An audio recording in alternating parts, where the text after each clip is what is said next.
आत्मा नमस्ते। आज मुझे उन महान आत्मज्ञानी की बात करनी है जिसने भारत के इतिहास में 12 मई को बुद्ध पूर्णिमा के रूप में मनाया जाता है और बुद्ध ने दुनिया को नई दिशा दी है। आज उसके बारे में बात करते हैं। उसने अहिंसा, करुणा और शांति का मार्ग चुना और जन्म उसका नेपाल में शुद्धोदन के वहाँ हुआ था। बचपन का नाम उसका सिद्धार्थ था। उसने 4 दृश्य देखे, बूढ़ा व्यक्ति, बीमार व्यक्ति और एक शव और एक सुखी सन्यासी देखा। ये दृश्य ने दुख को हल खोजने की प्रेरणा दी और 29 साल की उम्र में पत्नी और पुत्र को छोड़कर गृह त्याग कर दिया। फिर वहाँ से वो बोध गया। निरंजना नदी के किनारे पीपल के पेड़ के वृक्ष के नीचे उन्होंने ज्ञान प्राप्त हुआ और तब जाके वो बुद्ध कहलाए। बुद्ध जब घर वापस लौटे तो 12 वर्ष के बाद तो बुद्ध ने आनंद से कहा कि आनंद, मुझे महल जाना होगा। यशोधरा 12 वर्ष से प्रतीक्षा कर रही है।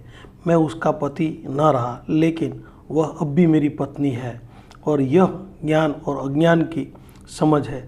मैं उसका पति न रहा, अब तो मैं कुछ भी नहीं हूँ। न किसी का पति हूँ, न किसी का पिता हूँ, न किसी का बेटा हूँ, लेकिन वह अब भी मेरी पत्नी है। उसका भाव अभी भी वही है और वह नाराज़ होकर बैठी है। 12 साल का क्रोध इकट्ठा उसके पास हुआ है और उसका क्रोध स्वाभाविक है, क्योंकि एक रात अचानक मैं घर छोड़कर भाग गया था उससे बिना कहे। वह माननीय है, राजघर की है, राजपुत्री है, बड़ी अहंकारी है और उसको भारी आघात भी लगा है। उसने किसी से ये शब्द नहीं कहा कि वह कोई छोटे घर की या आकुलीन महिला नहीं है। बुद्ध के जाने के बाद यशोधरा ने बुद्ध के खिलाफ एक शब्द भी नहीं कहा था, ऐसा सुनना था। 12 वर्ष चुप रही, इस बात को उठाया भी नहीं। बुद्ध के पिता भी चकित थे कि बुद्ध के परिवार के और लोग भी चकित थे। साधारण घर की स्त्री होती तो छाती पीटती, रोती, चिल्लाती, हल्की हो जाती। यह बात किसी और से कहती तो कह भी नहीं सकती थी। यह बुद्ध और उसके बीच का मामला था। क्षत्रिय लड़की थी, बड़े राजघर की पुत्री। आंसू कोई उसका देखे ये बात उसको अच्छी नहीं लगती थी, लेकिन सबके सामने वो मुस्कुराते रहती थी और अपना दर्द अंदर बिठाए रखती थी। बच्चे को बड़ा किया, राहुल 12 वर्ष का हो गया। बेटे को भी कभी उसके बारे में, उसके पिता का संबंध के बारे में जिक्र नहीं किया। वह चुप रही जैसे बात ही समाप्त हो गई हो, लेकिन भीतर तो आग जल रही थी। बाहर निकलती तो किसके सामने निकलती, किसके सामने हल्की होती। भीतर तो बड़ा क्रोध इकट्ठा होता गया और किसी पर निकालने की भी नहीं सकती थी। यह आदमी तब मिलने जाता है, दूसरों से कोई बात करने का में कोई अर्थ नहीं रहता और दूसरों से तो वो कोई संबंध भी नहीं रखती थी। तो बुद्ध ने कहा कि वह मेरी प्रतीक्षा कर रही है और 12 साल का क्रोध है, मुझे जाना होगा आनंद। सारा गांव बुद्ध को लेने के लिए आया था। पिता भी आए थे, परिवार के लोग भी आए थे। बुद्ध ने देखा, लेकिन पत्नी नहीं आई थी। बुद्ध ने कहा वह आएगी भी नहीं, क्योंकि मैं उसे छोड़कर गया था, वो मुझे छोड़कर नहीं गई थी। और ज्ञानी झुकता है। अज्ञान को जब उठाना होता है ना, तब ज्ञानी अपने आप झुक जाता है। तो महल के भीतर जाकर बुद्ध ने आनंद से कहा कि तेरी 4 शर्तें मैंने स्वीकार की थी। अगर तू आज्ञा दे तो आज तू कड़ी पर मुझे अकेला छोड़ दे, क्योंकि यशोधरा को मैं जानता हूँ। वो तेरे सामने, उसकी आँख से एक आंसू न गिरेगा और तेरे सामने वो अभद्र शब्द मुझे कहना चाहेगी, फिर भी नहीं बोल पाए, क्योंकि 12 साल का क्रोध है। तेरे सामने वो शिष्टाचार कायम रखेगी, इसीलिए तू इधर ही खड़ा रहे। तेरी मौजूदगी उसको हल्का नहीं होने देगी। 12 साल उसने प्रतीक्षा की है, तू कृपा कर। अगर तू कर सके तो तू थोड़ा पीछे रुक जा, ताकि वह मुझे अकेले में पाकर अपने सारे क्रोध को निकाल दे। यह एक मौका है। तब बुद्ध ने आनंद से आज्ञा मांगी और पुरानी जो प्रतिज्ञा थी, जो शब्द मानने से उसने विपरीत, और आनंद ने यही सवाल उसके सामने उठाया कि परम ज्ञानी होकर कौन पत्नी कौन पति? तब बुद्ध ने कहा, वह मैं जानता हूँ, तुम जानते हो, लेकिन यशोधरा नहीं जानती है, और वह भी एक दिन जान सके, इसीलिए आज मुझे 2-4 कदम उसकी तरफ चलने होंगे। बुद्ध गए। यशोधरा पागल हो गई, चीखी, चिल्लाई, रोई, नाराज़ हुई, शिकायतें की। थोड़ी देर उसे ख्याल आया, लेकिन बुद्ध चुप खड़े थे। उन्होंने एक भी बात का जवाब नहीं दिया, और उसकी आंखों तो करीब करीब अंधी और क्रोध से भरी थी। कुछ दिखाई नहीं पड़ता था। आंसू जो 12 साल से रुके हुए थे, आज वो बारिश की तरह बह रहे थे। उसने आंखें पोंछी और गौर से बुद्ध को देखा और कहा कि बोलते क्यों नहीं? तुम्हारी ज़ुबान खो गई? तुम मुझसे पूछे होते तो मैं तुम्हें जाने देती।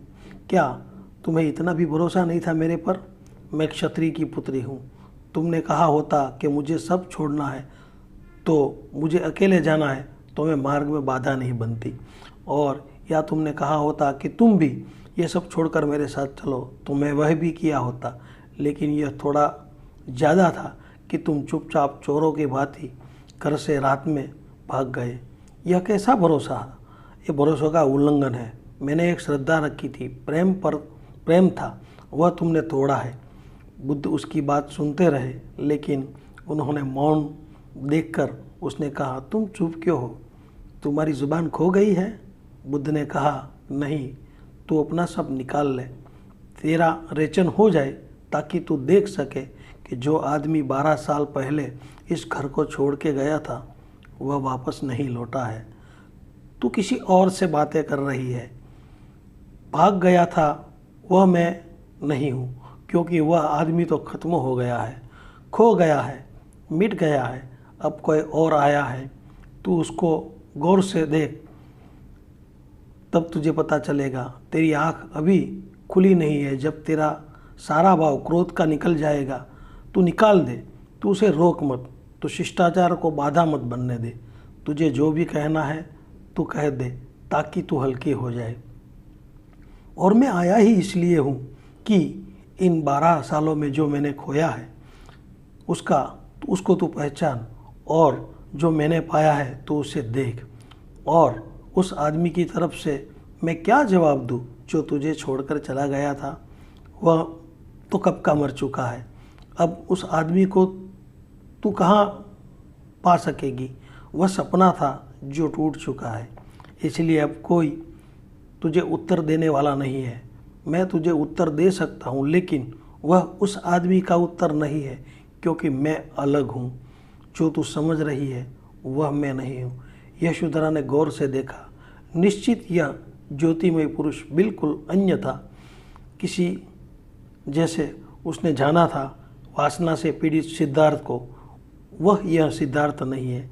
जिसकी आंखों में वासना थी, जिसके शरीर में संसार का सब कुछ था, यह वह नहीं है। यह देह और है, यह काया और है। इन आँखों से कोई और बरस रहा है। और बुद्ध अपनी पत्नी से मिलने नहीं आए थे। अब तो वो बुद्ध की पति है, न कोई पत्नी है, न कोई खोया है, न उसने खोए हुए को जगाने के लिए आए हैं। पत्नी झुकी उनके चरणों में और उससे कहा कि मुझे भी मिटने का रास्ता दो, मैं भी उस रास्ते से, उस पथ पर चलना चाहती हूँ, क्योंकि होकर तो मैंने सिर्फ दुख ही पाया है, और लगता है कि तुम्हें सुख का सूत्र मिल गया है। उसने अपने बेटे को आगे किया और कहा कि यही तुम्हारा बेटा है। 12 वर्ष पहले तुम इसे छोड़कर चले गए थे। इसके लिए कोई संपदा, पिता की धरोहर, परंपरा, वंशगत संपत्ति, जो भी देना चाहते हो वो दे दो। बुद्ध ने आनंद को पीछे छोड़े थे, उसको आवाज़ दी। उन्होंने आनंद को बुलाया और कहा कि मेरा भिक्षा पात्र राहुल को दो, और कहा तू भी आज से दीक्षित है, क्योंकि मेरी संपदा अब यही है। मेरे पास अब देने के लिए कुछ संपत्ति नहीं है। बुद्ध के पास कुछ और देने के लिए था भी नहीं। न तो मैं तेरा पिता रहा हूँ, न तू मेरा बेटा रहा है।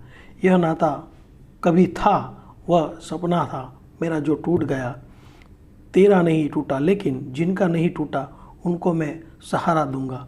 इनका सपना भी टूट जाए, यह 12 साल का यह बेटा दीक्षित होकर भिक्षु बन गया और पत्नी भिक्षुणी बन गई। यशोधरा निश्चित हिम्मत वाली महिला रही होगी, फिर भी उसने नाम की कोई खबर नहीं पाते हैं हम इतने सालों के बाद। फिर क्या हुआ बुद्ध की पत्नी का, जो छा सकती थी पूरे संघ पर, घोषणा कर सकती थी अपनी महत्ता को लेकर, फिर हमें कुछ पता नहीं चला कि उसका क्या हुआ।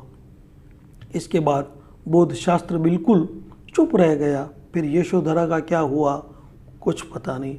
बुद्ध की 80 साल की उम्र में मृत्यु हो गई। फिर राहुल का क्या हुआ, क्योंकि वह बुद्ध का बेटा था। मरने के बाद वह कह सकता था कि अब ये सब सारा साम्राज्य मेरा है, मैं इसका उत्तराधिकारी हूँ, इससे सारे विराट संगठन का, क्योंकि ये मेरे पिता की धरोहर है, उस पर वो भी अपना हक जमा सकता था। लेकिन नहीं, वह भूल गया। यशोधरा ने भी नहीं पूछा, राहुल ने भी नहीं की।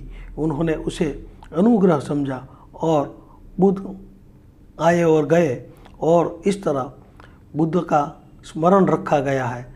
अपने साथियों और अपने लगानों को यह अनुकंपा थी। ज्ञानी झुकता है ताकि वो तुम्हें झुका सके। इनमें से कुछ बात मैंने जो आपको बताई वो वर्षों पहले मैंने ओशो का एक प्रवचन चुना था, इसमें थी। आज 12 मई को बुद्ध पूर्णिमा के रूप में मनाया जाता है, इसलिए आपको मैं समर्पित करता हूँ और इस कहानी को आपके सामने दोहरा रहा हूँ। कैसी लगी ये कहानी यह ज़रूर बताइएगा। बुद्धम शरणम गच्छामि। तो ये कहानी आज के दिन 12 मई के दिन बुद्ध पूर्णिमा मनाई जा रही है, इसीलिए मैं आपके सामने प्रस्तुत की है। अगर कहानी अच्छी लगी तो अपने दोस्तों को शेयर कीजिए और लाइक शेयर और सब्सक्राइब कीजिए। कमेंट में लिखिए कि बुद्ध के जैसा हम क्या अपना जीवन ला सकते हैं। दुनिया में बहुत कम लोग ऐसे हैं जिसने ऐसी ज्ञान प्राप्ति की है। पूरे एशिया के अंदर अगर सबसे पहले किसी का नाम आत्मज्ञान की प्राप्ति जिसने की है तो उसमें बुद्ध का नाम भी आता है। तो आज बुद्ध पूर्णिमा के दिन मैंने ये आपको बुद्ध पूर्णिमा के दिन समर्पित किया है। तो आत्मा नमस्ते, हर हर महादेव। अगली कहानी ऐसी कुछ रोचक लेके आऊँगा, तब तक के लिए हर हर महादेव।